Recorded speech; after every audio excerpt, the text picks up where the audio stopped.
This is part 2 of our Medicaid Making the Connection training.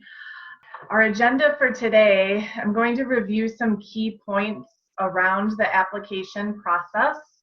I'm not going to go into a deep dive of the ABE application or anything like that, but just kind of call out some of the more important things to consider. We'll also discuss the Manage My Case system or the ABE customer portal. I do have a number of screenshots, but I don't want to dwell too much or take too much time going screen by screen. So if there's something that you really do have questions about with regards to Manage My Case, I will pause around that time for us to discuss.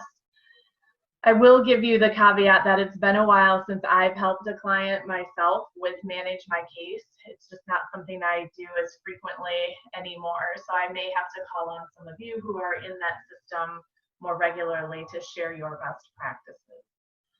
I will talk about READY a little bit, and then we're going to talk about two kind of special topics with regards to Medicaid, one being spend down, and then also want to talk about the dual eligible population, those folks who are eligible for both Medicaid and Medicare, and how does the state really help those folks. This kind of will set us up for next week's Medicare session if you are registered and planning to attend that.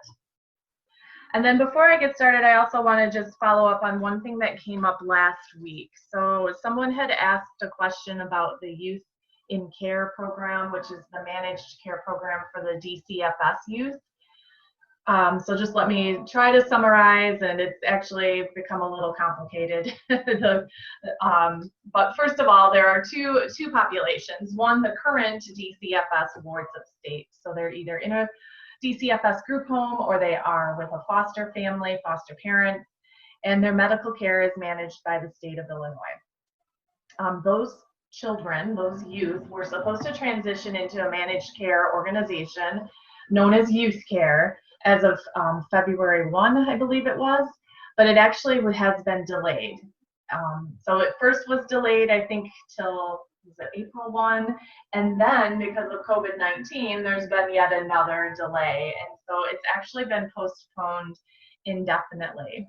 But I would just want to give you a heads up about a couple of things with regards to that and hopefully it's not too complicated. But first, I want you to think of youth care for this population as its own MCO.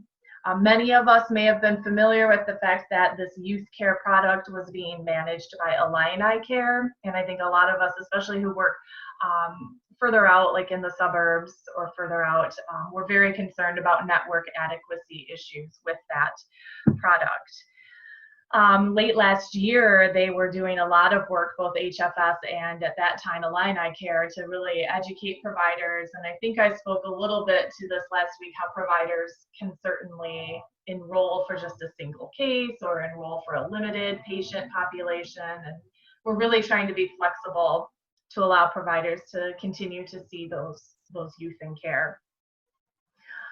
Since then, earlier this year, actually, the parent company of Illini Care, which is Centene, bought out the parent company of Meridian. The parent company of Meridian is WellCare, I believe. And this really doesn't have any bearing on us or even the people who will eventually be enrolled in these products, but I think it's just important to know behind the scenes there's been some transition as well. Again, Youth Care is its kind of own product, its own MCO. It has now been moved under Meridian, but again, basically there's like a merger and acquisition that happened at the higher level of those companies. And the real bottom line is that at this point, Youth Care has been delayed in terms of its implementation. If you have youth, that you see, or families, maybe foster families that you see, and if they should have received notices. And I can point you to a couple of different links, both from DCFS as well as HFS, so just let me know. Separate from that youth population, there's also the former youth in care. These are DCFS wards who aged out of the foster care system at age 18, but they can continue on Medicaid. They would have been automatically assigned to the youth care MCO, but they do have the option of switching plans. So just kind of another layer there. So just wanted to follow up. I believe that was the only outstanding question from last week. If I forgot something, let me know. It's been a whirlwind. All right, so let's get started with today's topic. So just talking a little bit more about the application process. Those of you who help consumers on a regular basis are familiar with the ABE website. You go here to apply for benefits. Again, if you are an MPE provider or an All Kids application agent, you may log in as a partner. Otherwise, most of us who are assisting clients with these applications, we would help that client create their own username and password, their own account to apply under their name. The best strategy really is to apply online. I can't emphasize that enough. And occasionally when I do training in other parts of the state, especially in some of the smaller geographic regions or more rural regions of Illinois, I'll hear that a local office has directed their community partners to submit paper applications. And that's really, you know, you want to have a good relationship with your local DHS offices, but that's really not the preferred route. And especially in this day and age now with offices closed, for the time being, we definitely want to encourage those online applications. You can also apply over the phone and then these other options as well. Some of you may serve as approved representatives. This is really dependent on your organization if you are assisting consumers as part of your daily work. If you are assisting a family member on a personal basis, you also could serve as an approved rep. What this means is it basically allows another person to communicate with the state on the applicant's behalf. The approved rep will get copies of all the notices sent to the person and just be able to really act on their behalf. Approved reps can apply and even sign on behalf of that client.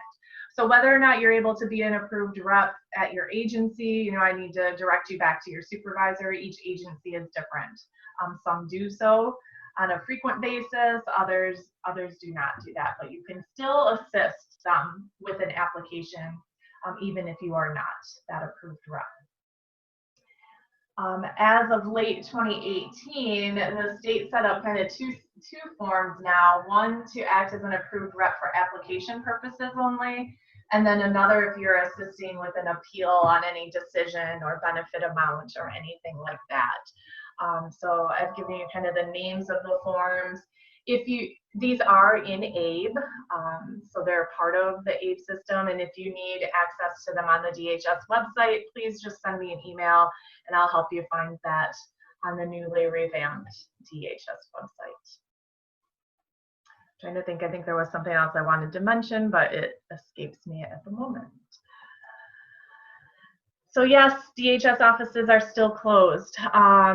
I heard from Ms. Beatrice Gonzalez just the other day, though. She is the local office administrator for the DuPage FCRC. And so the department is looking at starting to reopen offices. However, at this point, they're taking a phased-in approach.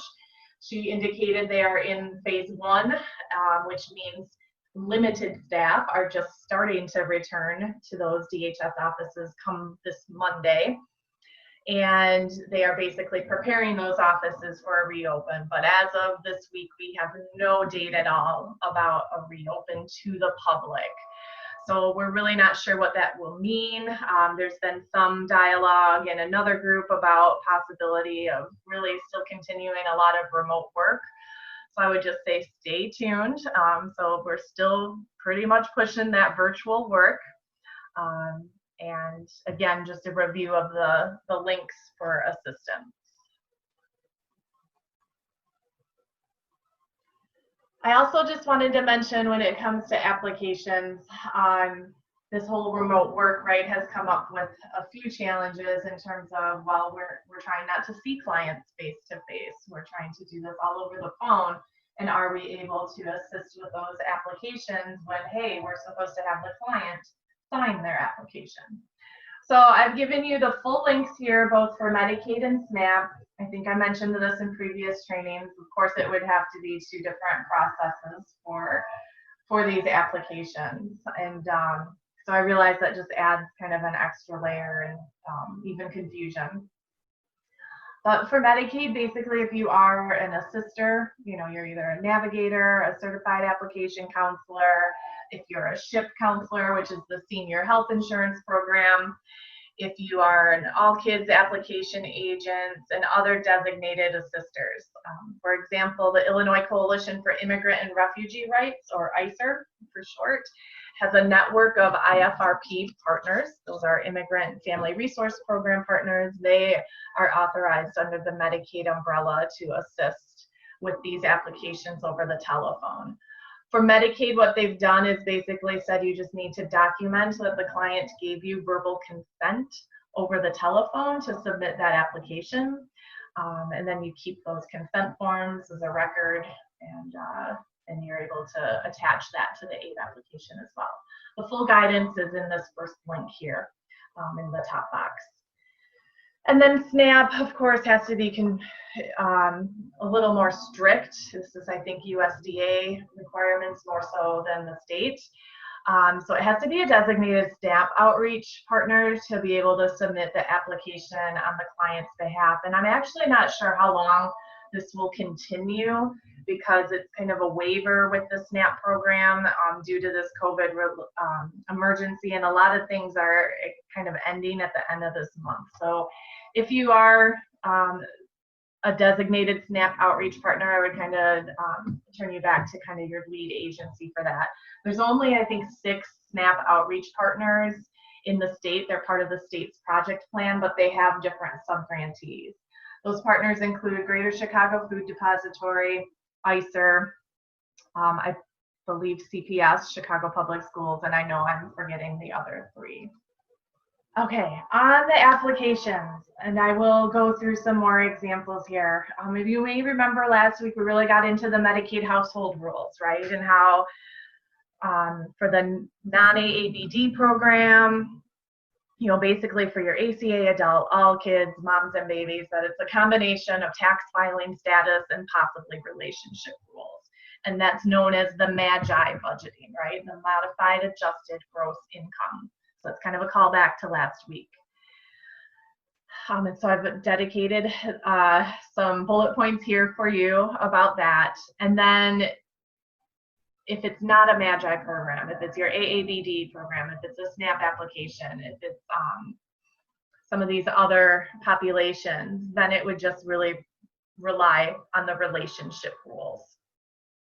And so I review this because then that really talks about who goes on the application. But I want to remind you again, if you're not sure and you list someone on the application, as long as we are indicating what their tax filing status is and what the relationship is to each person in the home, the state's algorithm, the state's computer system will count income that it should for Medicaid and discount it if they're not supposed to. So let's talk about who goes on the application and who can even sign the application. We often, we as advocates, both on Help Hub, and I'll occasionally get the question about, well, who can sign on behalf of someone in the home? And it just kind of depends, again, on MAGI rules and tax filing or relationship to others. So I've given you at the top of this slide, it says PM020403. If you are not familiar with the DHS policy manual, this is just the citation for this policy. So a lot of this content is pulled right from that. But occasionally you'll find yourself in a situation where the DHS caseworker might say, well, you can't sign that application. And it depends. With newer caseworkers especially, DHS isn't so much training them on policies, it's more so training them how to use their computer system. So every now and then you'll run into a situation, and we see it a lot with teens, and maybe teens who are on their own and not in their home anymore, where we'll run into situations where it's like, well, actually policy does allow this person to sign. So anyway, that's the policy manual reference. So essentially when it's MAGI budgeting and you've got the tax filer or there's another adult included in that tax unit, either of them may apply and sign on behalf of everyone in the tax unit, not just even direct relations, but anyone in the tax unit. And so just two examples here of what that really means. So example one, if you've got a mom and her 21-year-old son, if that son is still a tax dependent, mom can still apply for him and get him his coverage because she's claiming him as the tax dependent. But if she is not, and that's example two, maybe they still live together, there's obviously a relationship there, but because he's over age 19, he's not on All Kids anymore, he's really on his own for all intents and purposes. And so they would file their own applications and he would have to sign his own in that case. Remember, children in common kind of changes things for families. So we've got a couple of examples here of what that looks like. So in our first example, we've got Claire who lives with Jamie. They have a child together. They're not married, but because they live together and they have that child in common, Claire can actually file on behalf of the entire family unit. And then we've got Rachel who lives with her boyfriend Ian. They have no children together. So again, they would be considered separate households in that case because they're not married. And then just three more kind of relationships and who can sign the application. So when you're working with teens or children under 18, the policy says very clearly that anyone who lives with the child who intends to claim them as a tax dependent, or if it's a caretaker relative that is living with the child, they can act on that child's behalf and apply. So we've got William, age 12, lives with his aunt while both parents are in jail. His aunt can apply and sign the application for William. But let's say the child maybe got kicked out of the home for whatever reason, has had to leave their home, and they don't live with a caretaker relative or the tax filer who's claiming them on a tax return. In that case, then it can be a guardian, or the way the policy is phrased, it actually says an individual acting responsibly on behalf of the child, or even in the policy, it states the child themselves can sign. So I've got an example here. You've got Fergus, he's age 15, he's living on the streets. Fergus can apply on his own behalf and sign his application. Now on the application, he might have to indicate, and obviously at some point it'll be saying, oh, it looks like you don't have any parents in the home, give us more information about the absent parent. So when working with homeless youth or youth in these kind of situations, I do recommend just explaining a little bit in the comment section on the AID application. I could go on and on about working with teens in these kind of situations because sometimes they don't have access to their documents, right? So how do you prove where they're living or identity or social security number and stuff? And so it can be a challenge, and there's some extra steps you might have to go through to get that, and I'd be happy to talk offline a little bit more about that. And then pregnant women may apply regardless of their age or who they live with. So that pregnancy, kind of, they spell it out in the policy that gives that young woman a right to apply on her own. Now, if she is still claimed as a tax dependent, she is going to have to at some point get that income information to the best that she can. But she is able to apply and sign on her own. I do see a couple of questions. I see one was kind of addressed, and then another question about 18-year-olds on their own can apply for Medicaid, and is that the same for SNAP? Yes, when it comes to SNAP, technically the rules are even a little different about signing the application. And I can't remember if I included that. Hang on, let me go ahead. I did, yay. So that's the next slide. So applying for cash, AABD, Medicaid, or SNAP, then it's those different rules. And so with cash, if there's 2 adults in the home, they do want both signatures of both adults. With the AABD Medicaid program, it's really the person who needs the health coverage must sign. And then with SNAP applications, anyone age 18 or older who will be a part of that SNAP household can apply and sign on behalf of everyone who's buying and preparing food together. Now, for persons who are 18 and older, Just so you know, they are considered, or if they're living with parents, parents' income must be included up until that SNAP applicant is age 22 or older. So they're kind of considered a child for SNAP purposes until age 22. And then we already talked about approved rep. So I hope these slides and policy references are helpful, because I know every now and then it comes up. And I see it a lot with the teen population, but that doesn't mean that it doesn't come up in other cases. All right, so a little bit more about after the application. So I do want to say that a lot of my comments are about kind of pre-COVID time in terms of what I'm going to talk about. So just a heads up about that. But anyway, policy says that the state for Medicaid has up to 45 days to make a decision on the case. And for persons who are disabled, it can actually be up to 60 days. And then we saw that a lot more back when before ACA was around. That some people, that was their access to health coverage, was the disability. And so in some cases they were not only applying for Medicaid but asking the state to make a disability determination at the same time. So some things have changed with ACA and Medicaid. Those of us who've worked around Medicaid applications know that we had, or the state had, a woeful backlog, right? I mean, it was not unheard of to sometimes hear of applications taking 6 months to process. Just for frame of reference, SNAP, they have to make a decision on SNAP cases within 30 days.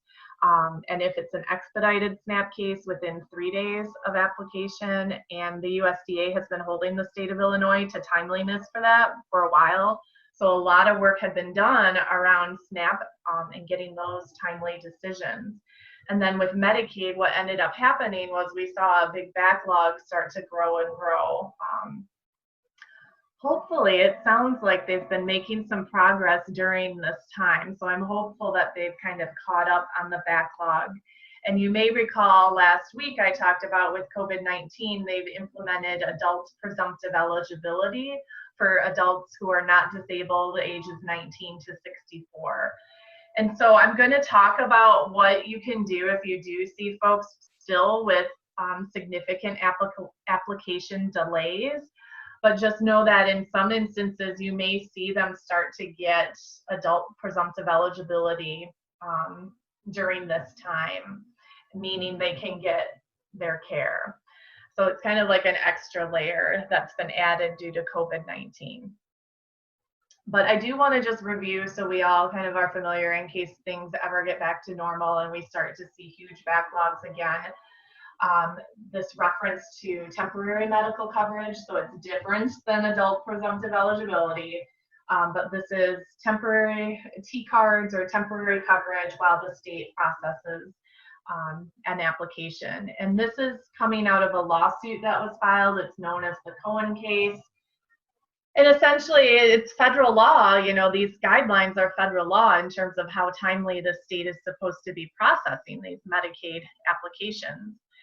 But with all these backlogs, what people didn't realize is there's been a law on the books for a long time that says, well, if you go past that 45 days, state of Illinois, you must issue a temporary medical coverage that allows a person to get care while you take 6 months to process the case.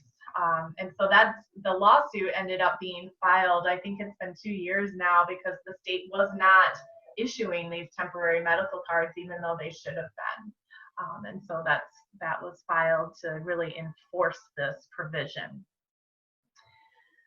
So if you run into clients who it's been more than 54 days, and yes, that's not a typo. So policy is they have up to 45 days, and I don't know if you want to call it a grace period or whatever, but basically if you've got someone pending past 54 days on a new application, first, what you might want to consider is, well, do they have urgent medical needs? And if yes, to email the hfs.aca@illinois.gov website. Those are things like life-saving medication, mental health needs, maybe they need their psychotropic medication or they'll decompensate, diabetes.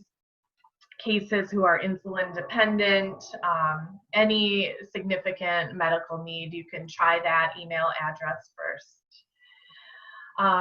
There is a question that came in about the 54 days. Is it 54 days or 54 business days? That's a great question. I would guess it's probably business days, but I don't know for sure. So just a little bit of a disclaimer there. I'm going to guess it's probably a 54 days, that business days. That's usually how the state.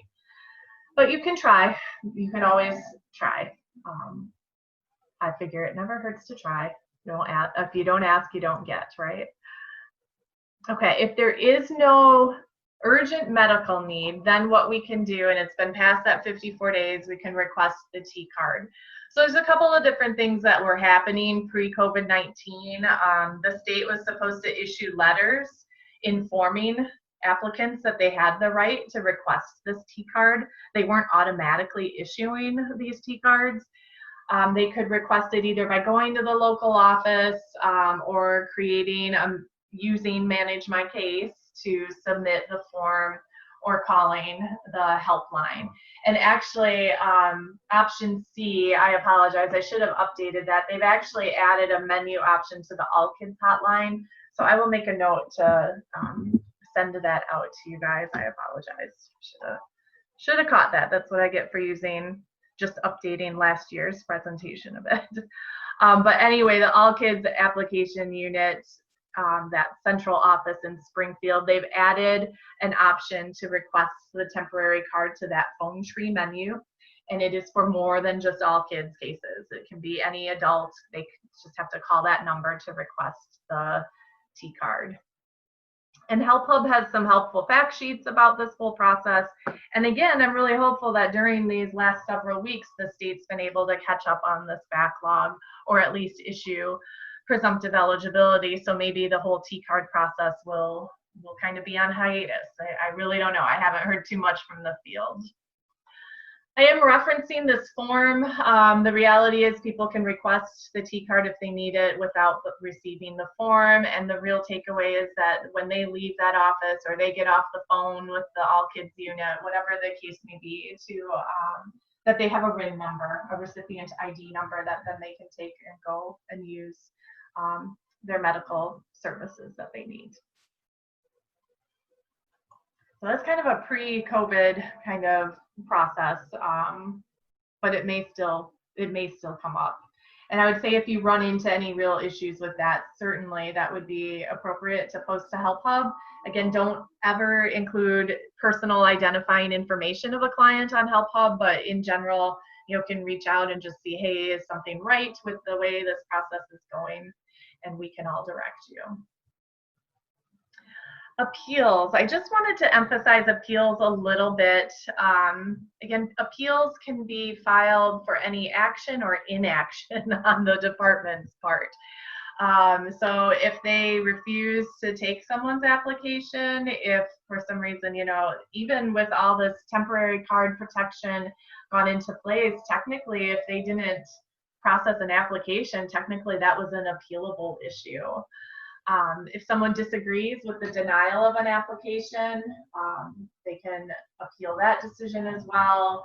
And then if they maybe disagree, like maybe they were told they're put in a spend down, or maybe it's someone who's receiving SNAP and they're only getting $16 a month and they don't think that's accurate, those are all things that they can appeal. For Medicaid and cash cases, a person has up to 60 days from the notice to appeal. With SNAP, it's 90 days. Now, sometimes that clients will get a notice in the mail with one date, but the postmark on the envelope is like weeks after the date of the notice. So I always encourage people, hang on to both, because sometimes you might need proof that, hey, the notice was dated December, but I received it in March. I think that happened to a bunch of people this year. So to hold on to both things, and that, especially if they need to appeal any decision or something like that. The reason we appeal is to protect the original date of application in particular. There are some people who think it's easier to just reapply, or maybe they have a really good relationship with DHS, or maybe they've reached out on Help Hub and advocates are trying to work behind the scenes on their behalf to get an issue resolved. And when that works, great. I mean, I've had many cases that have gotten reinstated or got fixed without going through the appeal process. But there are some times where it's really critical to file the appeal anyway, because it protects that original date. And what if the department doesn't follow through on the fix that might be needed, or any number of situations that could come up. So again, people always have the right to appeal. And it's great. Sometimes we'll see people simultaneously, they'll file an appeal, but they'll work with the local office. And if the local office is able to resolve it, great. And then you can either withdraw the appeal or show up for the hearing and just say, no, it's been resolved and it's not needed to go through. How you file an appeal, everything can be started through Manage My Case now, if people can use that, also by email or written letter. This just includes things of what to include with the appeal. Here's where you start it in Manage My Case. It's always at the top of every screen in that customer portal. And then here's the contact information as well. Notice they share an address, right? So especially with Medicaid, it can get complicated because sometimes it's DHS, sometimes it's an HFS decision. We've been told that even if they send it to DHS, if it's an HFS issue, it should get there.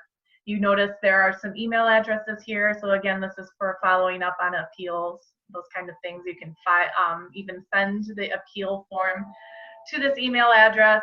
But honestly, if a person's able to use Manage My Case, that's probably the best way to file it, because then it's all tracked in their account.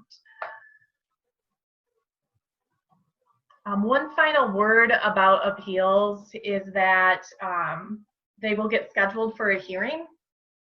And often those hearings are done over teleconference, but the consumer, before COVID, the consumer would go to the local office and then wait for their appointment time, and they would be pulled into a conference room with the local office staff, and then the hearing officer would be on the phone.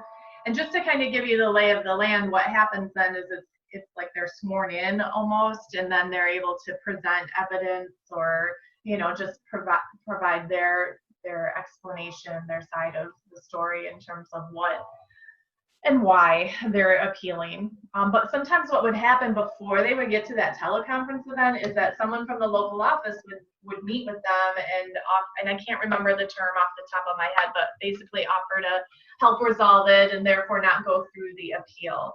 And that is great if it works, if the office follows through, if the office is able to actually resolve it. But sometimes people do that and they think that that was the appeal, and then they sign the form essentially withdrawing the formal appeal. And then if that local office doesn't follow through, then they're kind of stuck. So if they're already there, I would say go ahead and proceed with the appeal. But each person's different, and sometimes it's a really easy fix and the office has addressed it, and they have that documentation for them. So I hope that doesn't confuse kind of situations. But I think it's important to know that if they're going through the appeal hearing, they're kind of sworn in by the hearing officer. All right, and then let's talk a little bit about redetermination, keeping in mind that right now redees are suspended due to the COVID-19 emergency. So no one should be getting canceled right now for failure to respond to a redee. In fact, they're not even sending out these notices, but it is important to just understand what it is. And so essentially it's that review of eligibility that yes, this person is still eligible for Medicaid and or SNAP or whatever benefits that they're using. If it's a Medicaid only case, at a minimum, they are reviewed every year, once a year, kind of prior to their anniversary date, so to speak. However, if the person also has SNAP, sometimes SNAP is set up like for a 6-month midpoint report or more frequent redeterminations, and they have tried to align things as much as possible in terms of redetermination dates, but just know that every time eligibility for SNAP is reviewed, a review for Medicaid eligibility is also done at the same time, especially now that they have that integrated eligibility computer system. That's really helping streamline some of this. It's really important, even if nothing has changed with regards to the client's situation, that they still respond to any requests for READI. Sometimes you'll hear state DHS folks, employees talk about Form A or Form B or Process A and Process B. And I just wanted to take a moment to really talk about that. This really came about after they went live with their IES system a few years back.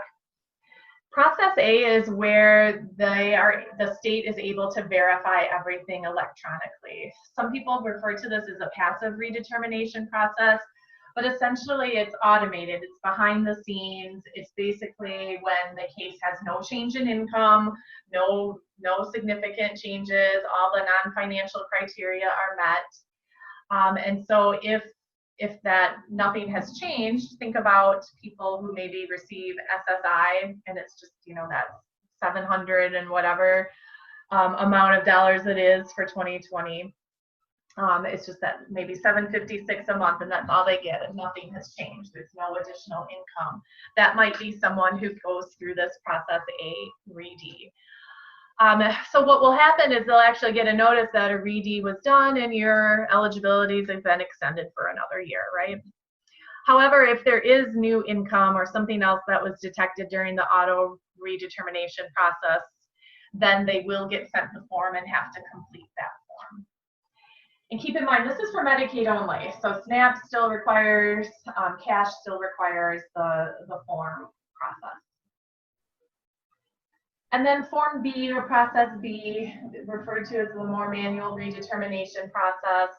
This is where, their income does change, or it's just they're not able to electronically verify the information. The state will send them the READI form, or it will show up in their Manage My Case portal. It will be auto-populated, and so they'll need to fix anything that's changed, correct anything. And even if there's been no changes, right? We hopefully all know that the forms have to be returned even if there are no changes. And frankly, it's a pretty short turnaround time for READI. I think it's been maybe almost 2 years ago now, but as part of the rollout of IES, they set up their computer system to auto-cancel cases who did not respond to the READI process. But as we knew as providers and advocates, is that people were not getting these READI forms in a timely fashion, and therefore were not able to return them in a timely manner. And then we were having, the state was creating more work for itself. They were canceling cases automatically when they didn't basically give people enough time to respond. And so, this has been an issue. The state has been aware of it. They made some accommodations, but the reality is if you can help clients kind of keep track of when their READI should be occurring so that they can be on the lookout for it and return those forms in a timely manner, that's huge. And I will talk about how we can get cases reinstated. But I see there's a couple questions that have come through, so let me just take a quick look at that. So, are letters mailed out to everyone, regardless if they are active on Manage My Case? Yes, notices should still be sent to persons. I'll talk a little bit about Manage My Case in a while and talk about managing communication preferences, but yes, they should be able to select that they still want the written notices, and that's really key. But the problem is we've heard too many stories of the post office taking a long time even to get mail delivered, and I've heard too many stories over the years of doing this work where too many people have said they just never received the notice. And so I don't know if it just that, the system never sent them out, or what the case may be. So that's where, again, we can kind of let people know, okay, you first started getting Medicaid in June. That means about 60 days before June, so in April, they should be getting a notice about redetermination, if all goes well with the schedule.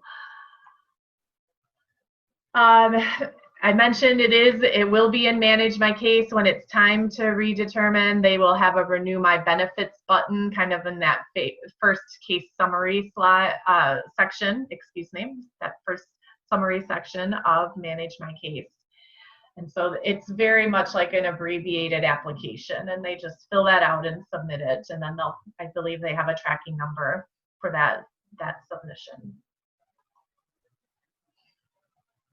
And then this is just if they need to return the paper form, it is going to the central scanning unit in Springfield and then gets uploaded to their case and to the office that's processing the redetermination. I mentioned a moment ago reinstating. So if someone's case does get canceled for failure to provide the proofs or failure to return the form, the state will consider that non-cooperation, even though they maybe never received the form, right? Basically, they have 90 days from that case cancellation to get the proofs in, and the case can be reinstated from that time, and so therefore hopefully not losing any coverage during that 90 days. Unfortunately, if it is past the 90 days, they will have to submit a new application. And I mentioned this, so as of now, READIes are suspended. So until that emergency ends, and then the state has stated they will work with the feds to try to figure out a reasonable way to re-implement READI, because it will mean a lot of people are due for redetermination at once. Sorry, I don't mean to chuckle, but it's just like these are some great flexibilities, but I foresee a ton of work down the road for especially DHS in this regard. Okay. Any questions about anything that I've talked about so far? I don't think I've missed anything. Some things have been addressed. All right. So let's talk briefly about Manage My Case, and especially the whole identity proofing process. I meant to create a poll, but forgot to do it before this time, but I was curious to know how many of you do use Manage My Case. So I don't know if there's a way we can do reactions. I don't know if people wanted to give a thumbs up. I don't know if I have that set up for Zoom. I will be an expert by fall, but anyway, okay, Manage My Case. There are a lot of strict data security rules when it comes to Manage My Case, which has led to a little bit of frustration, but for people who can use Manage My Case, it's awesome. It is awesome for us as providers because we can get in and see a history or the notices that the person should have received and much more. We can find out what managed care plan they have and when that anniversary date is. So it can be really a helpful tool. So you access it through the ABE website, and they're able to do all of these things through this customer portal or Manage My Case. Because of federal data security rules, the state must have clients go through an electronic identity proofing process. It's through Experian, which is one of the credit bureaus, and so therefore it's credit history type of questions to be able to use it. And there are a fair number of folks who receive benefits in Illinois who are unable to complete that online electronic ID proofing process.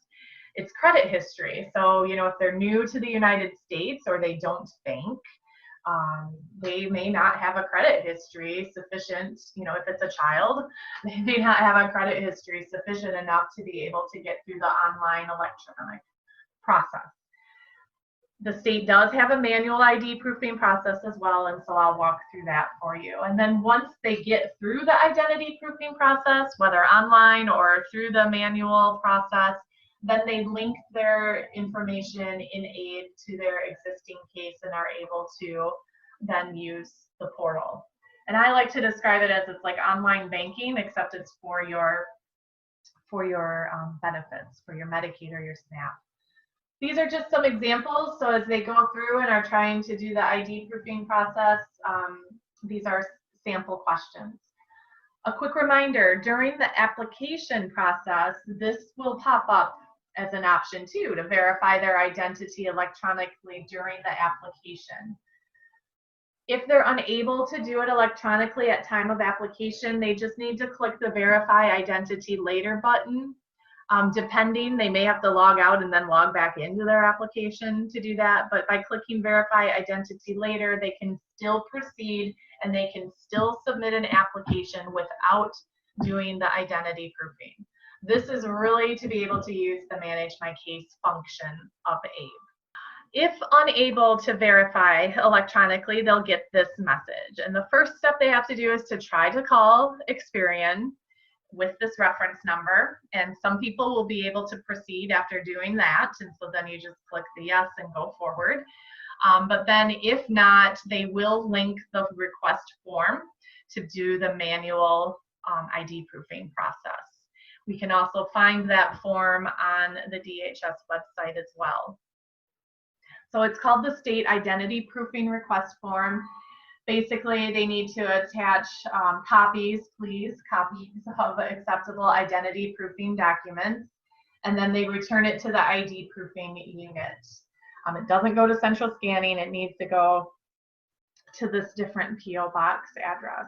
And so it's one of those things where it's either, you know, one document from column A or two documents from column B, similar to like a hiring paperwork kind of thing. Again, send only copies, send it to this unit, and then, you know, I believe they say allow 6 to 8 weeks for them to process it, and then technically the client should receive a notice as to whether or not that was successful. During COVID though, they did alert us that maybe those notices aren't going out so timely, so to maybe check back in a couple weeks and just see if it works. A couple of tips before requesting the manual identity proofing process: they do have to have an ABE account if they don't already have one. To please be thorough with this form, all fields need to be completed, otherwise the state will kind of reject it. If you need more information about the form, I've given you a link here as well. If they have multiple ABE accounts, they need to choose one that they will use for this to be able to link to their account. Sometimes people create new accounts because they forget what their username or password was and don't remember their security questions, and so they're unable to reset passwords and stuff, and so they create new accounts. And then I mentioned this already, so let me just check in because I saw a couple chats come through.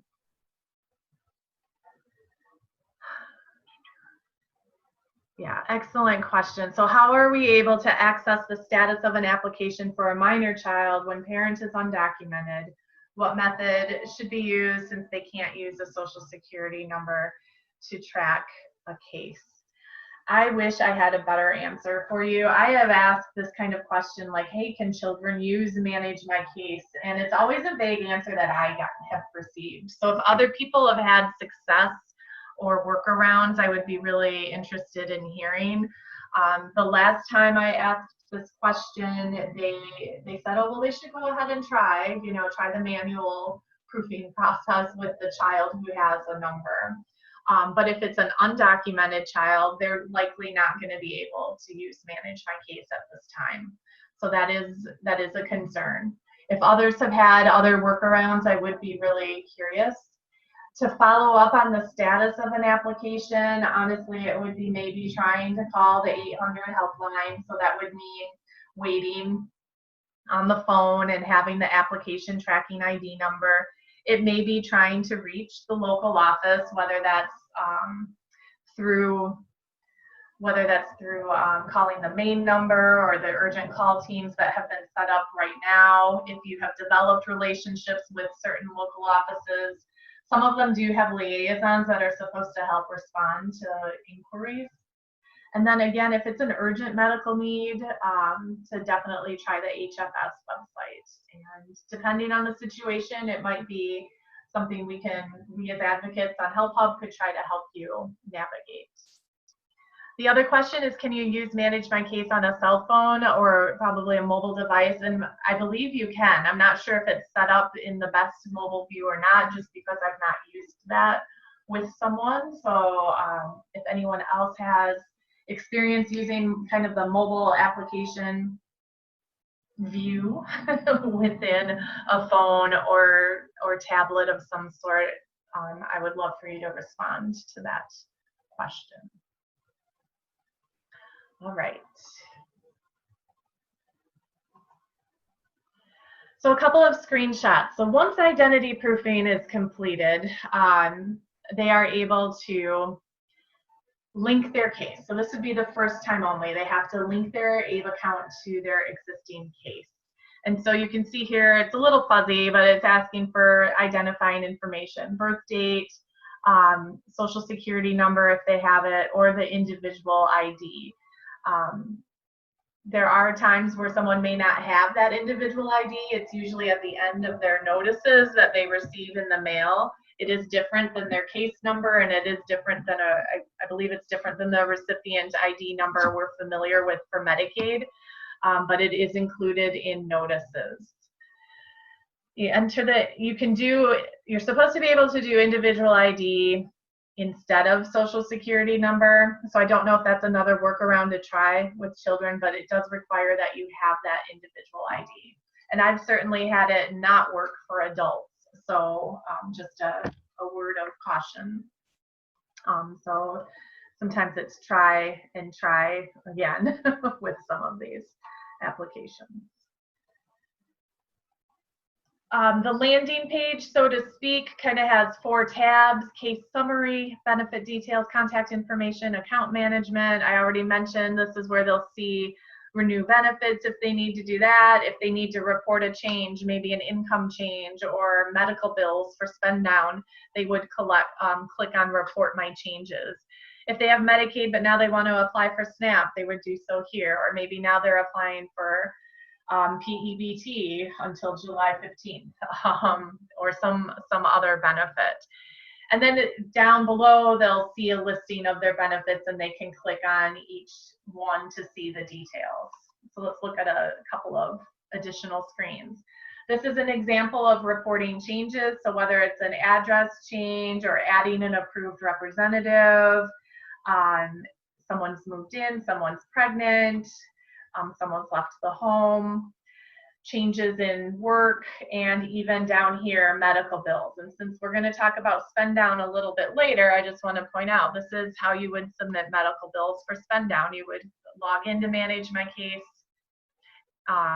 if they're able to use Manage My Case, and then report changes, and then click on the medical bill section. Under the benefit details tab, this is where they can show when they had health coverage. And I love this part of it. So if they are on a spend down, it'll show, hey, your remaining spend down is this. So it looks like this person has met spend down and continues to meet it. They can print a copy if they lost their medical card, but chances are they might be on an MCO. And in this case, this example was Illini Care.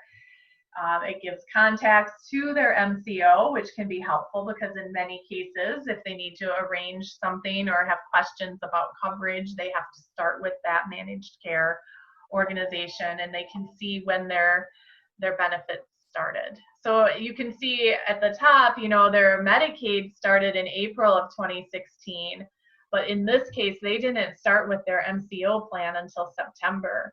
So remember, they'll have a RED for this case 60 days prior to April is when they should receive notice. So they should receive notice in February to redetermine.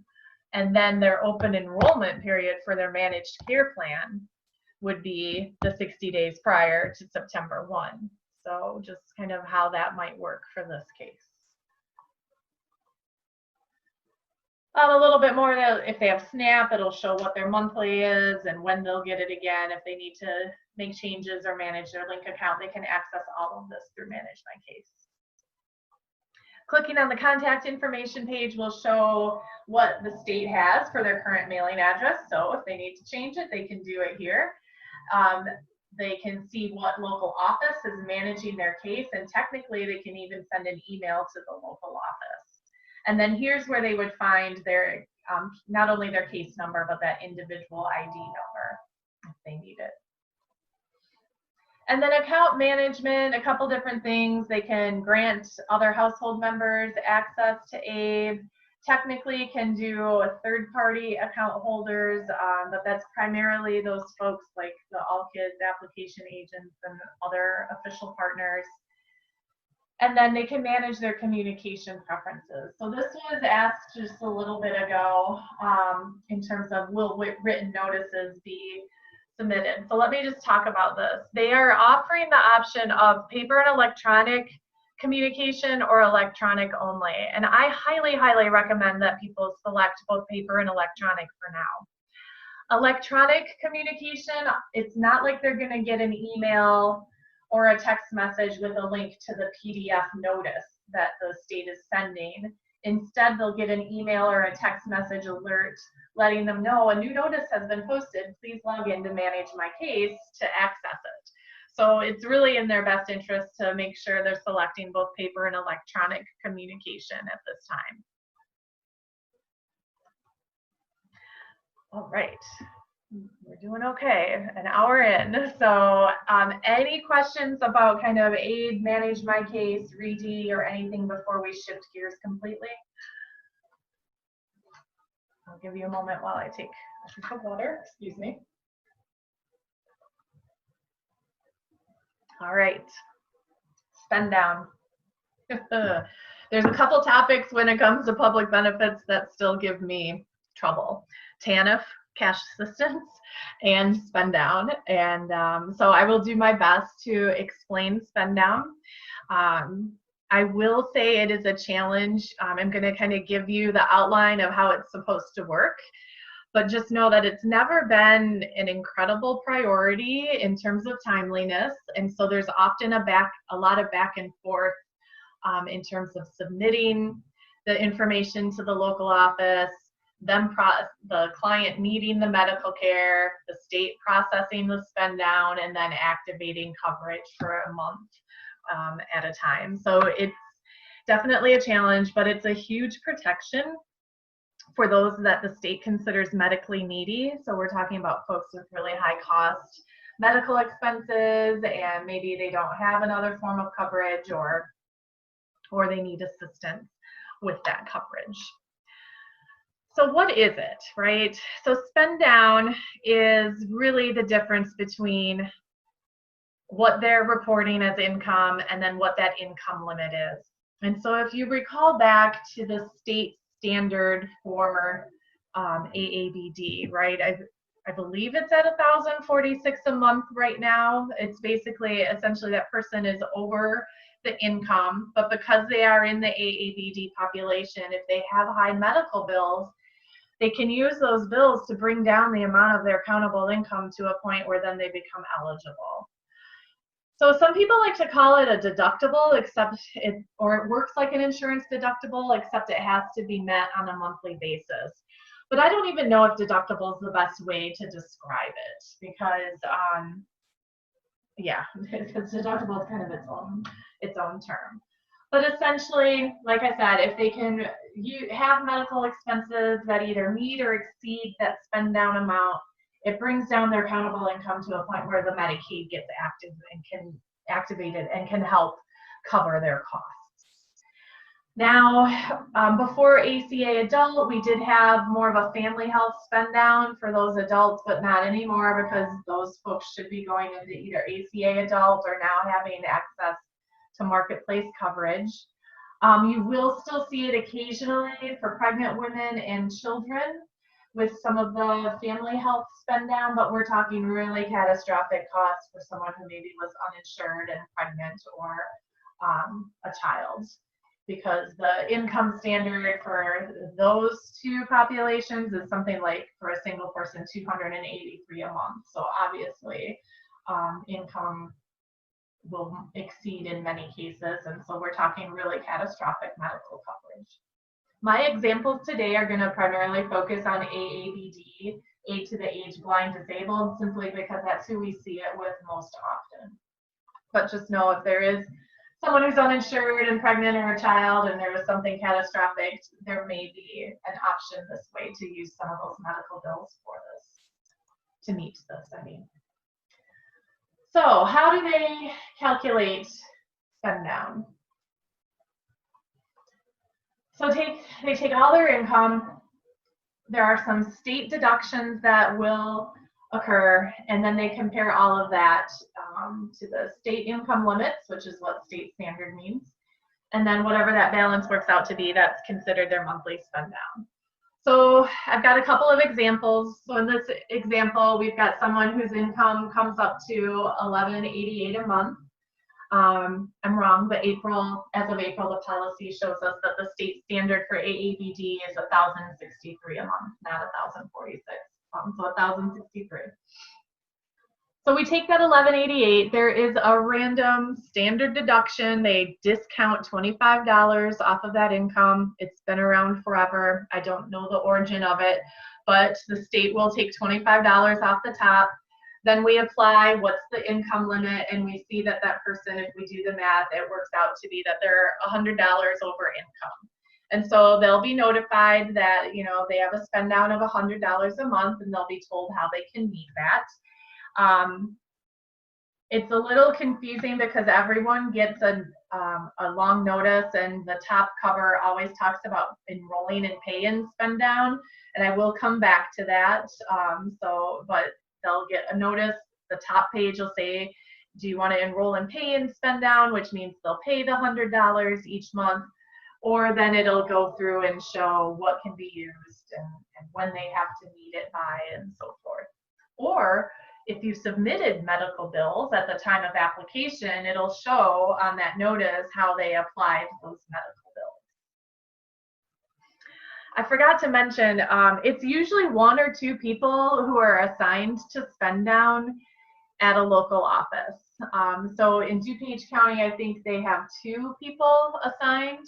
I was thrilled earlier this year to find out that someone they assigned to spend down, her name's Susie, and she's really a competent caseworker. And so, but she also explained to me, yeah, the pile on her desk was just huge, and it's not like she's solely dedicated to spend down. So just know this kind of gets back to my comments earlier, the back and forth that happens with spend down can be challenging when people are in need of the care.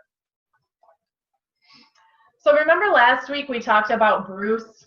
Bruce has a disability, but he does work at his local grocery store, and he earns about $1,083 a month, but he was also receiving survivor's benefits because one of his parents had passed away, and then what his savings was. And so when we look at, I didn't update this one, right, the spend down of what, or maybe I did, sorry, I'm so not a numbers person, you guys, apologies. Anyway, it worked out on our example where the limits at that time were $1,046 a month. So this really should have been updated to $1,063 a month now. But you get the same point. So this is the income standard. And then for AABD, remember there are asset limits. And so because he's over income and he's over the asset, he's going to have to meet that spend down each month plus the $3,000 a year. So let's just look at the math again for Bruce. So this chart I did update. I remember updating this one. So again, Bruce, he has that $1,083 plus the Social Security's benefits. Remember, the state is going to reduce or take off $25 off the top. Then to figure out what the spend down is, you know, they take that off plus they subtract the state standard. So Bruce actually ends up with a $995 monthly income spend down. So monthly, he's over income $995 each month. He's got to show medical expenses in that amount to be able to have Medicaid activated. The other challenge for Bruce is that he's over on his asset limit. So a single person under AABD is limited to $2,000 in assets. And so Bruce has to meet an asset spend down of $3,000 as well. Now with assets, they need to meet that spend down once a year. So if he's got like a huge, let's say he's got a $10,000 bill because he was hospitalized, he can use that and apply that, and once he meets the $3,000 in the year, that's taken care of for the year, but he will have to meet the $995 each month. So that's a lot, and there will be some people who they don't have the medical expenses, and so then they will essentially lose their Medicaid. They never really had it because they didn't meet the spend down.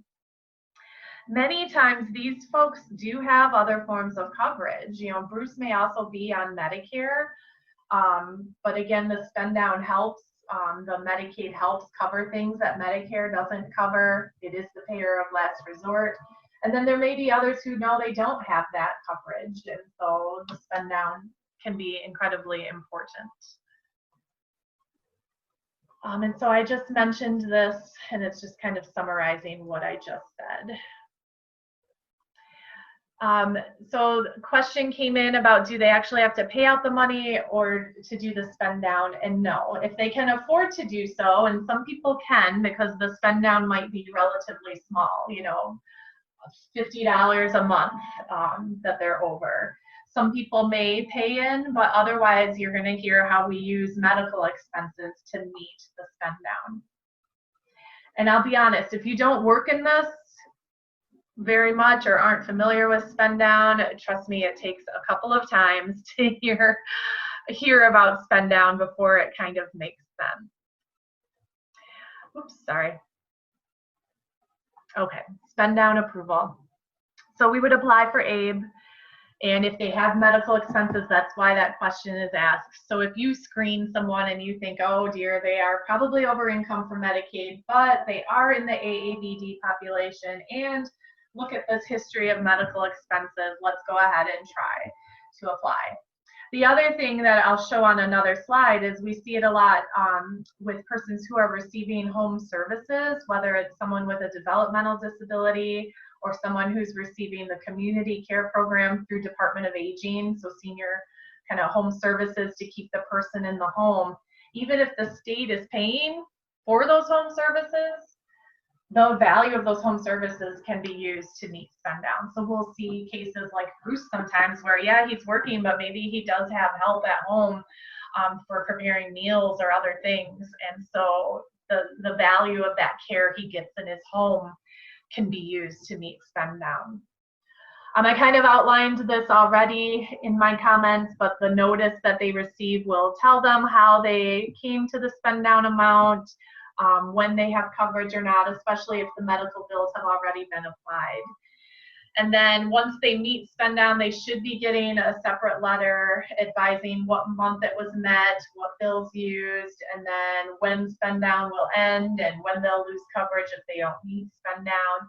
And those are confusing notices. I kid you not. The first time I had one of my clients come in with her son's notice, I sat there for 10 minutes, I think, just reading, because on one page it said you've met spend down, and then on the next page it said you will lose coverage if you do not meet spend down, and I just kept going back and forth like, wait, did you or did you not? And so they are confusing for families.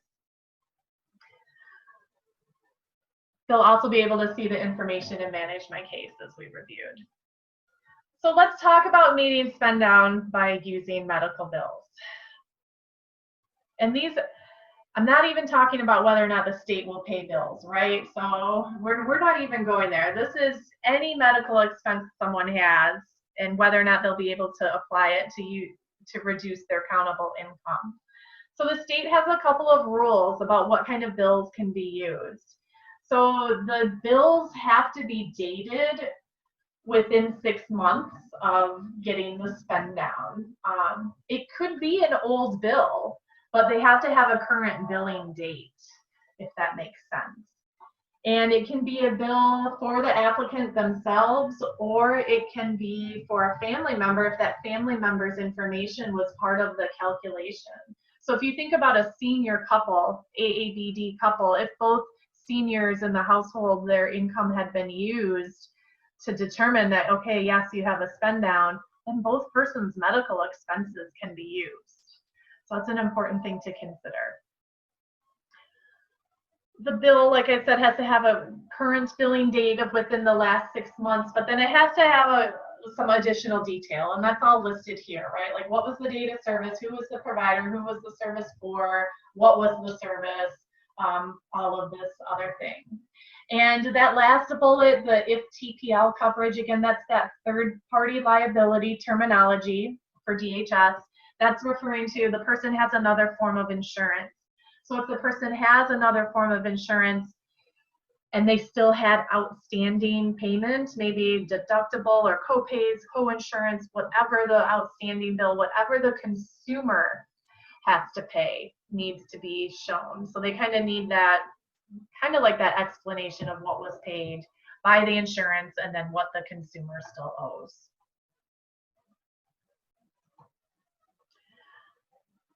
The policy about what kind of medical expenses can be submitted for meeting spend down is found in chapter 15 of the policy manual. So if you need this, let me know. I'll send you the direct link to it. I know there's a ton of acronyms and I apologize for that, and I see some of my text is merging. Estimated amount of ODD, OMH, or ORS services. So this is really it should be division at this point, not O. So Division of Developmental Disability, Division of Mental Health, or Department of Rehabilitative Services. Those are the home services I was talking about. Someone would have to be in a nursing home unless they got these services from the state. These are known as your waiver programs. There's 9 different waivers for different populations, everyone from persons with developmental disabilities, persons who are aged, persons with HIV, persons with traumatic brain injury, and there's 5 more that I can't remember off the top of my head. So if they're getting those home services, that amount can be used. And in fact, the state should be able to verify that in their system. So in some cases, this is a really ideal situation because it's met ongoing. If someone's paying for a third party, so maybe it's not home services through the state, but they are getting in-home care services or therapy that's being paid privately, or maybe a family member is covering it, that can be used. Medicare or other medical insurance premiums. If the person is paying their own Medicare premiums, or they're on Social Security and that premium for Medicare Part B is being deducted from their Social Security, that can be used towards meeting spend down. If it's a married couple and they're both on Medicare and they're both paying for their Medicare premiums, right there you've got easily almost $300 a month in spend down. Other medical expenses, maybe not covered by Medicaid. Medical transportation, they have to keep track of it, but if they are, if they're tracking mileage to medical appointments or therapy appointments, they can get reimbursed a whopping 24 cents per mile, but if they're taking cabs or public transportation, that actual cost could be used. If they are aged and maybe their doctor has said, hey, you need to get some boost or insure to boost up your nutritional value, your diet, etc. If they have an order from a physician, purchasing things over the counter can be used. The value of charity care, I think, sometimes is underutilized, and it's kind of hidden in terms of the policy. So I've got the link here, but essentially when it's paid by a third party or even written off, that can be used as well. So I saw a couple questions come in, so let me pause here to talk about, see if anyone needs. Someone asked, oh, someone answered, thank you. So yes, I should really put together a glossary for all these terms, but DD is Developmental Disabilities, MH, Division of Mental Health, and then DERS, Department of Rehabilitative Services. And thank you for those who are chiming in with answers too. I know it's terrible speaking in this alphabet soup. All right, so a little bit more about how we apply. And oh, by the way, before I move on, the state doesn't care whether or not those bills were paid or unpaid. So let's say I have an outstanding bill from 5 years ago, right? Let's say I was in the ICU and I just ran up, 20%, right? 20% of a $300,000 bill might be too much for me to pay off right away. And so I'm on a payment plan of $50 a month with my hospital. So they don't care if it's paid or unpaid, both can be used. So I think that's important. It's just, if it's been paid, obviously that has to be within the last 6 months. If I'm still paying on my 5-year ago service, I have to make sure I'm submitting bills with a current billing date of within the last 6 months. But then the question comes down to, well, when are bills used to meet spend down, and then when does the state pay those bills? And they're two separate things, and it gets a little confusing. So I've already talked about the column on the left, right? So, what can be used to meet spend down? And then depending on the timing of that, and then how much is left from some of those bills, and when the service occurred, maybe the state will pay it, but really what'll happen is unpaid bills can only be paid for by Medicaid once the person's enrolled, or the services have been within the prior 3 months. That kind of relates to those Medicaid backdating bills. So yeah, I'm still paying on my ICU visit from 5 years ago, right? There's no way the state will pay that. That service was too long ago. But I can use that to meet spend down going forward. I hope that makes sense. There are times where sometimes, actually let me get to an example because I think that would be better to explain rather than me try to just talk off the cuff. So in this case, we've got Brianna who applied for Medicaid in April. She's told she has a spend down of $100 a month. She is still paying on a bill from within the last 6 months, right? So October is within that 6 months prior to April. So she's got this $1,500 bill. She was also hospitalized in January and has a $4,000 bill. So Brianna, when she applied on April 1, she turned in everything to IDHS, and what they have done is notice it's a $100 a month spend down. They can use that $1,500 bill to meet spend down for January because we're backdating, right? She's backdating 3 months from April 1 app.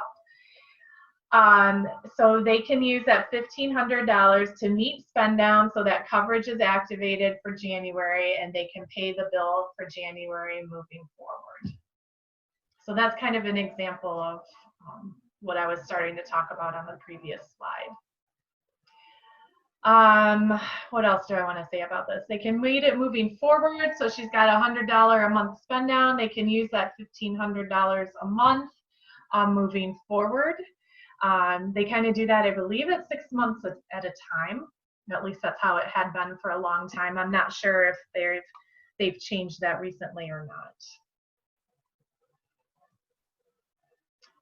Here's another example. We've got Roger, who's enrolled in Medicaid, told he has a $200 a month spend down. He knows that he has a surgery coming up in August, and so he wants to make sure that surgery is covered. He wants to make sure he's got things in place through August and September for any follow-up bills. And so, he gets some medical tests done in July. He turns in the bill. He doesn't want the state to pay for it. He wants that bill to be used to meet spend down for the upcoming month. So he can actually request when to use a bill. That gets a little more complicated again with timeliness and stuff. If you need, I can get you all the policy references. You'll find spend down in chapter 15, but if you work a lot with spend down, it might be worth kind of one-on-one conversations just because each case is a little different when it gets into these kind of requests. And we haven't even talked about when the provider tries to bill the state. Okay, I'll get there though. All right, so time frame. This one, this is what policy says. So we'll just keep that in mind. So it's best to wait, like if they have a $100 or a $200 or even a $300 spend down, whatever it is, don't submit a bill. Okay, here's my $25 prescription, and then next month I've got another bill with maybe a $100 visit and all of that. It's best to submit it all in a package when they have enough to meet spend down. Now it is best when they're brand new applying, yes, submit everything, especially if there's any backdating being requested and so forth. But if we think about once we're over that part and now they're just kind of going along, it's best to wait till you have enough to meet spend down so it's submitted as a package. Technically, they can submit through Manage My Case. They can send it in to the local office. This slide outlines what the state's supposed to do. They're supposed to process it, right away. That doesn't happen. In reality, it's easily 2 to 3 months.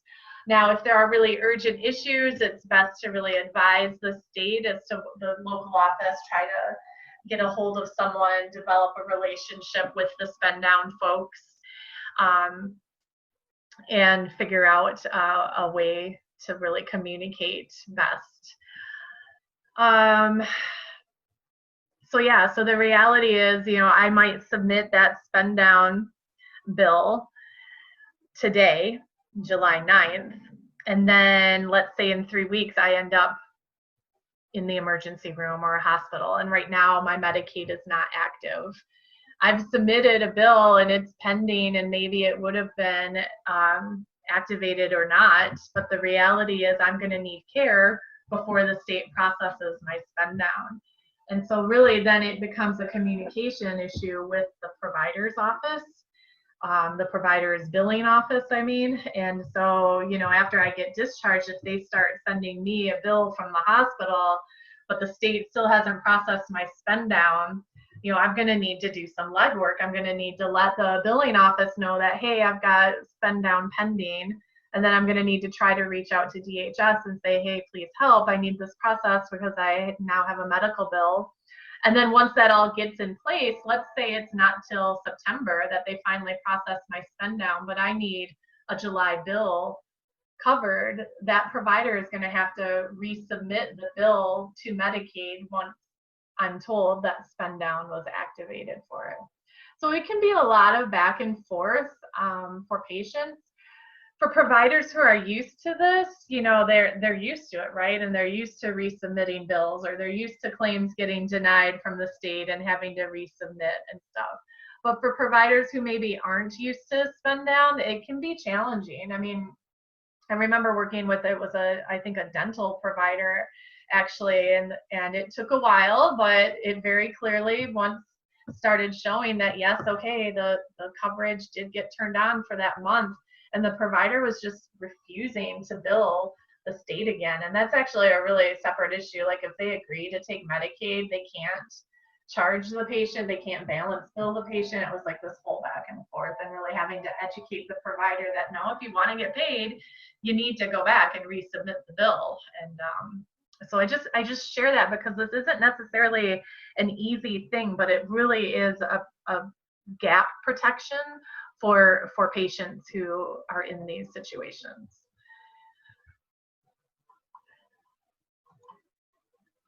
And then this is just a screenshot. So remember earlier in Manage My Case, we went in, we reported a change, we clicked on medical bills, we uploaded the bills. And so this is kind of what it looks like.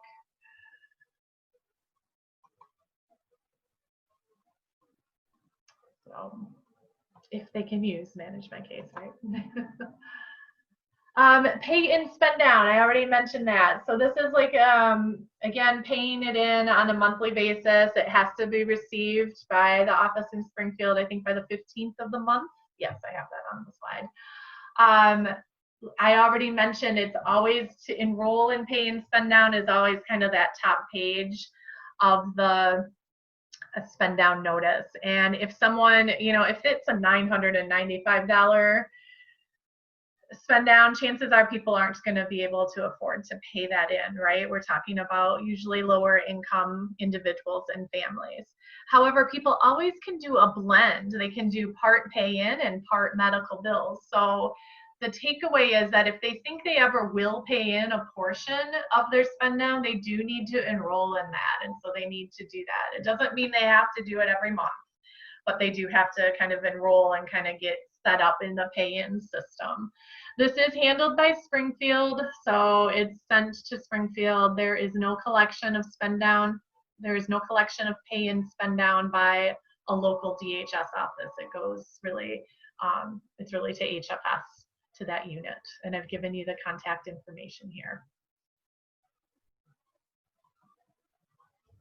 So just some hints how we can help people successfully meet spend down. All of these things we've mentioned already, but just to summarize, they can get doctor's orders for certain things that might be over the counter. Don't forget about family members. Medical expenses, if those family members are really considered in that income determination for spend down to begin with. They can designate what month they want it. And we probably don't do a good enough job of tracking travel expenses.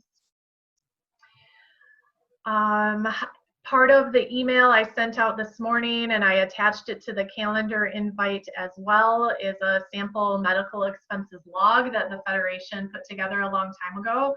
So it might be helpful, just have some of the same information about what can be used to meet spend down. So hopefully that's just a helpful tool for those of you who work with folks. So what questions do you have? Because we could go a lot deeper, but it is, like I said, it is really a niche thing, and it might be a better situation if you have individual cases to reach out individually, and I'd be happy to provide some one-on-one technical assistance around it. I'd also be able to try to find out who's the spend down person at your each local office. Like I know who at the DuPage office, but I would have to ask around for some of the other local offices. But I think it's an important connection to make if you work with those cases regularly. Okay. So in these last 30 minutes or less, depending how long it takes us to get through, let's talk a little bit about the dual eligible population. This is your Medicare, Medicaid population. And this kind of is setting up some things for next week's Medicare training. And some of it may make more sense even after we do the Medicare, but it is Medicaid that I wanted to talk about today.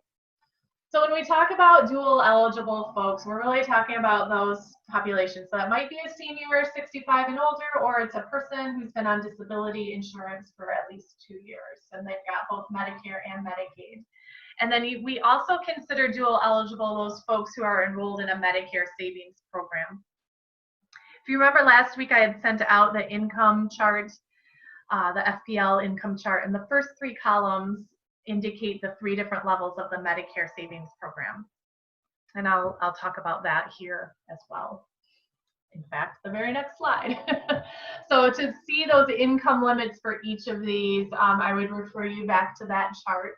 The first is the QMB, the Qualified Medicare Beneficiary Program. So this is your 100% federal poverty level for income. So for a single person, we're talking that $1,063 a month. Persons who are on Medicare and then fit into this income level, the benefit of enrolling in Medicaid and Medicare savings program is that it will help pay, the state will help pay for their Part B premiums and deductibles and so forth, their Medicare costs. So for those of you who maybe are new to Medicare, we'll review this next week if you're attending, but there are different parts to Medicare. Part A is your hospital coverage, Part B is your outpatient coverage, and then there's Part D, which is really separate from Medicare savings program, but Part D is your prescription coverage, and that's a whole other thing. Usually if you have a sufficient work history with Part A, you don't have a monthly premium. but some people may. Immigrants who are newer to the United States have their qualified status now. They can actually buy into Medicare even if they don't have a work history. And same for those citizens who maybe never worked, and don't have a spouse whose work history qualifies them for it. They can pay in for Part A as well to get that coverage. Now, if they're low income enough, QMB, the state will pay those premiums instead. And then with Part B, there's a monthly premium that's usually deducted out of folks' Social Security checks.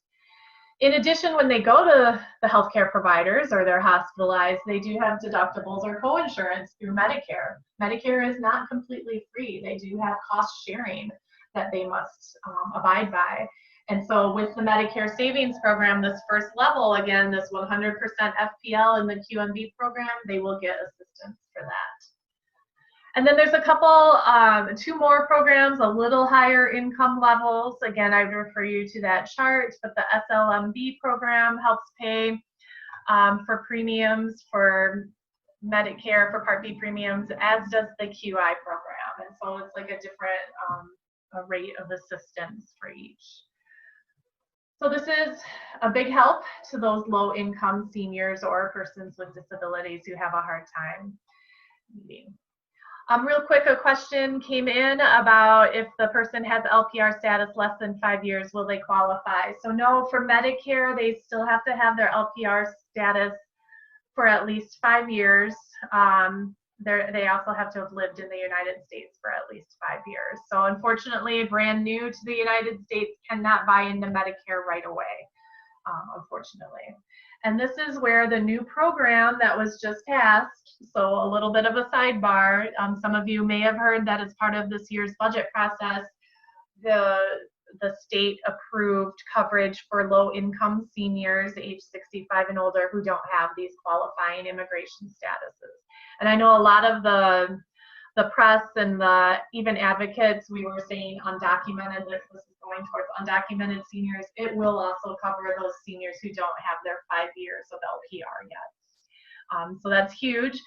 No implementation date yet, though. I'm actually going to be on a call tomorrow that will be discussing advocates. It's really being led by Healthy Illinois, the Healthy Illinois campaign. And I don't know if some of you are going to be on that or not, but talking about next steps, because right now it's looking like it might not be till January, but advocates have really been pushing, let's get this program out sooner. So stay tuned. As soon as we know more, it'll be all over the place. But unfortunately, it did not go live July 1. It's coming though, it's coming. This is just kind of another way to think about dual eligible populations, kind of both, those folks who are at meeting the 100% FPL rate, or those who are a little over. So just kind of a different way to think of the different levels of Medicare savings programs, but also even our spend down folks. And this is another way of saying what was kind of outlined on 2 slides ago, but just kind of to explain a little bit more. And more acronyms, and I apologize, but this is really talking about under the Part B and Part D, the ability to enroll in Part B or Part D Medicare coverage, even if they're outside of what's known as their initial enrollment periods, or general enrollment periods, or annual enrollment periods. And we'll learn more about enrollment periods for Medicare next week. But just in case some of you won't be attending that session, essentially with Medicare, there's really strict rules about when you can enroll or when you can even change plans. And so we'll talk more about that. There are also the other benefits of being dual eligible Medicaid, Medicare is that if someone missed their initial enrollment period for Medicare, and let's say at 65, they didn't enroll and 2 years go by and then they realize, oh, I should have enrolled in Medicare, Well, now they're going to have a penalty. They're going to have a penalty applied 10% per year, higher monthly premium for Part B for every year that they delay enrollment. And then for Part D, it's 1% per month that they delay enrollment. If they end up being dually eligible, the state's not going to pay those penalties. So essentially, if they're very low income, those penalties will go away. But more about, like I said, more about enrollment periods next week. So with Medicaid and the dual eligible population, there's kind of two options or two routes to getting their Medicaid and Medicare coverage. One is they have what we refer to as original Medicare and fee-for-service Medicaid, meaning they have their red, white, and blue Medicare card for Part A and B coverage. They will have an insurance card for their Part D prescription plan, and then they'll just rely on the HFS paper medical card for fee-for-service Medicaid. And then they can go to any doctor that accepts either Medicare or Medicaid, or really technically both. Then the other option is managed care. And with Medicare, we'll talk more about Medicare Advantage plan, but what I wanted to talk about today for dually eligible is the MMAI program, which is the managed care plans for Medicaid for this population, for this dual eligible population. And so we just got kind of some things here, but Medicare Advantage and MMAI are basically like HMO style coverage, right? They have provider networks that the person needs to abide by, and might have prior authorization rules and so forth. Now, enrollment in MMAI, which is the Medicare Medicaid Alignment Initiative, again, the managed care program for seniors and persons with disabilities in Illinois, technically it's voluntary. I think I might have mentioned this briefly last week, but basically MMAI is combining their Medicare and Medicaid into one plan. It acts like a Medicare Advantage plan. It's essentially what it's acting like. But this is voluntary, so this is the only population that can opt out of managed care for Medicaid for their health care side of things. If they need long-term care, like nursing home care or those home services I was mentioning a little while ago, they still will need to pick a plan for those services. But they can have original Medicare, fee-for-service Medicaid for health care, and then they have to pick a managed care for their long-term services. And I've got a graphic that I borrowed from Age Options, and I emailed that out to all of you as well. And I'll talk a little bit more about MLTSS, because talk about just these confusing layers. But with regards to MMAI enrollment, it is an active opt-out. They will be, they'll get their letter and they'll be told they're getting assigned to a plan, and the language is in there that they can opt out and not enroll in MMAI, but it doesn't really read like, hey, you have to do something to opt out. The good news is, though, that they can opt out at any time. It's not like they're restricted. So once a year is the only time. There's actually a lot of flexibility here. This is who can enroll in MMAI. Notice it does say live in one of the designated counties. MMAI is not statewide yet. The goal is January of 2021, but we will see. I don't know. I really have no idea if COVID-19 will affect that rollout or not. A big part of it is whether or not there's enough plans in each part of the state to then roll it out statewide. And then there are some persons who are excluded from enrolling in MMAI, and this is important too. So some of those folks who are adults with developmental disabilities, and maybe they're receiving home services or they're living in a SILA, which is like a group home. It's a community integrated living arrangement. That's what SILA stands for. They don't enroll in those services or in a plan.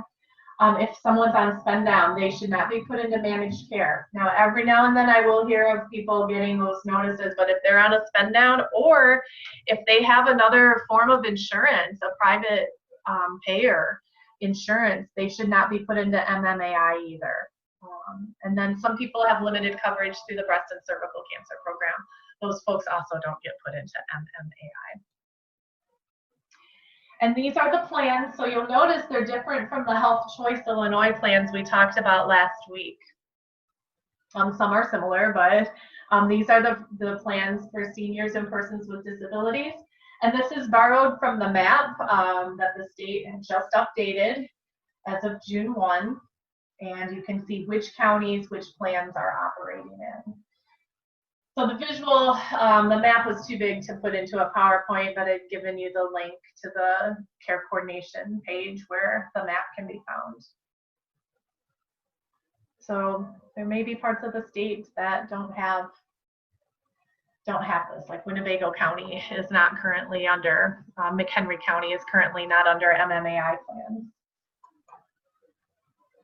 Enrollment into MMAI is very similar to the Health Choice Illinois, so I don't think I need to spend too much time there. But the real big difference is that they can opt out at any time. They're not locked in.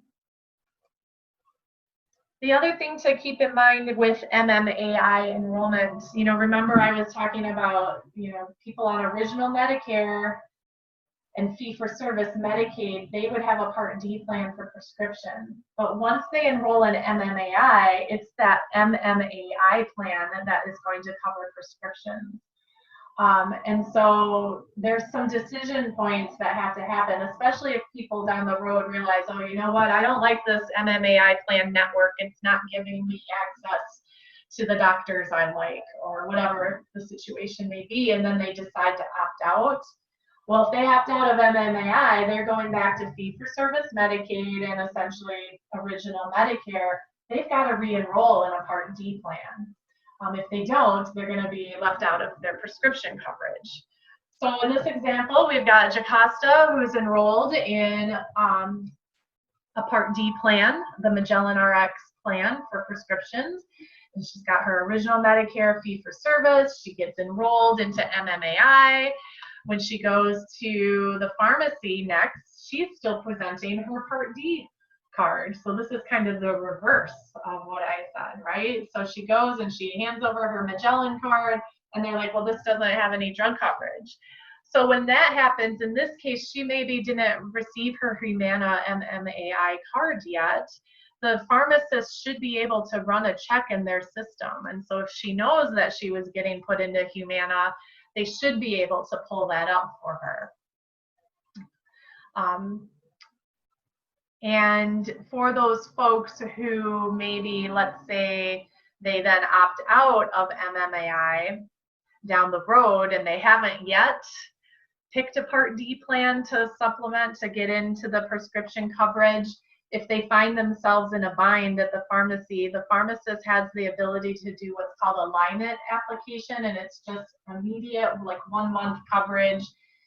They still need to go back and get into a Part D plan, but it would at least allow them immediate access to their prescriptions. Because the reality is the population is in MMAI is just more likely to have those kind of needs. Not all of them, but right, as we age, our healthcare needs kind of go up. So definitely we run into issues often with prescription coverage as people are transitioning, and I think it's worth mentioning. And so this is just what happens down the road with Jocasta. So she disenrolled, she needs to go back and get that Part D plan. With this population, a huge resource is the SHIP counselors, the Senior Health Insurance Program counselors, because they help with a lot of the Medicare decisions and enrollment. All right, and then I promised I would get back to the long-term services and supports. So this is really your long-term care and nursing home facilities. This is those home services that we talked about throughout the presentation, which is the care to prevent them from being put into a facility, but it's provided in the home.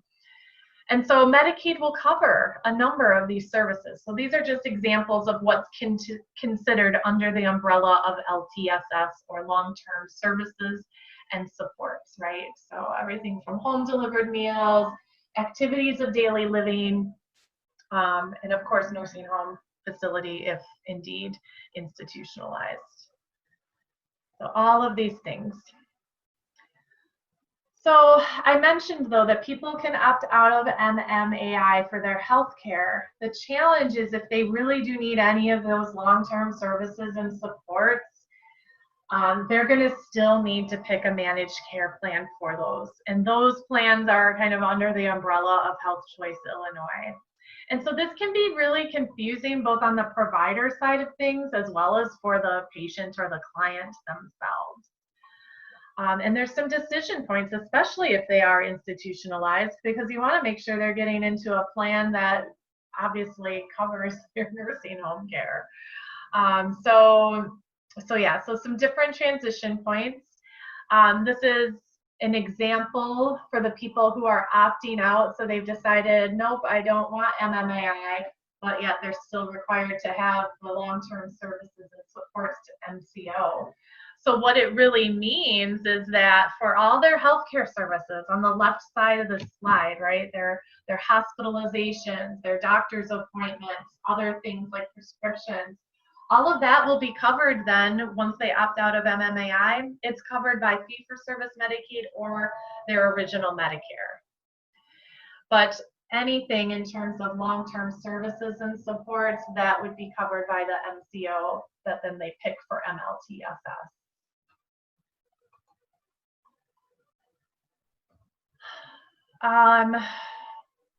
And I already mentioned this, sorry.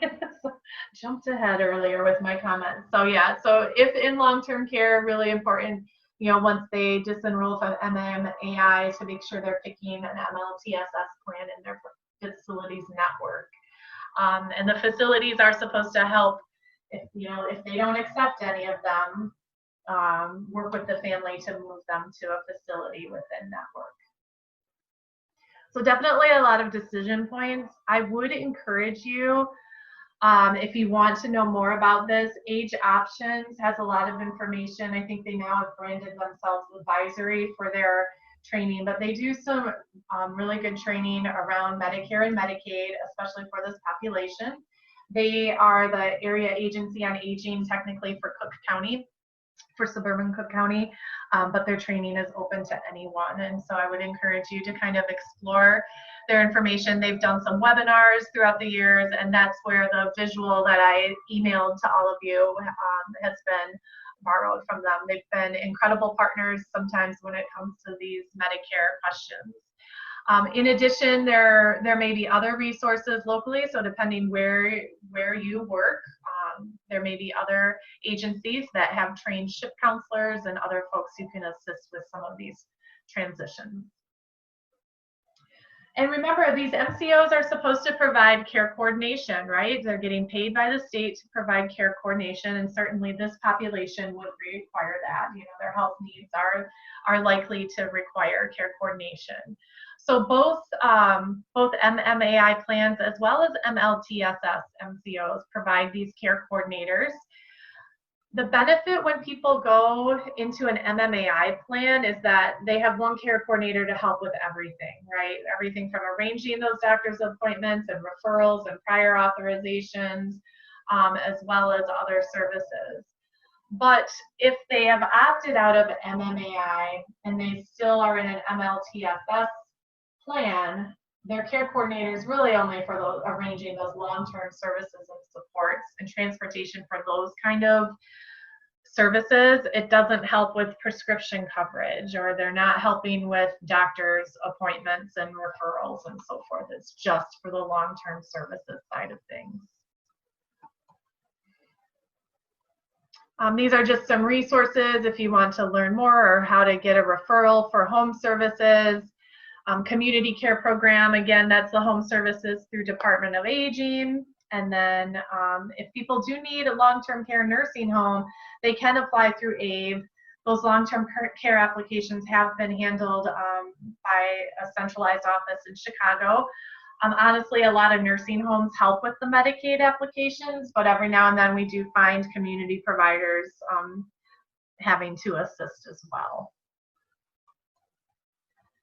And then questions about coverage and questions about Medicare, I wanted to give you some resources here. The SHIP hotline is the statewide hotline, and they can connect you to a SHIP agency, which may be a volunteer or may be paid staff, depending what part of the state you work in.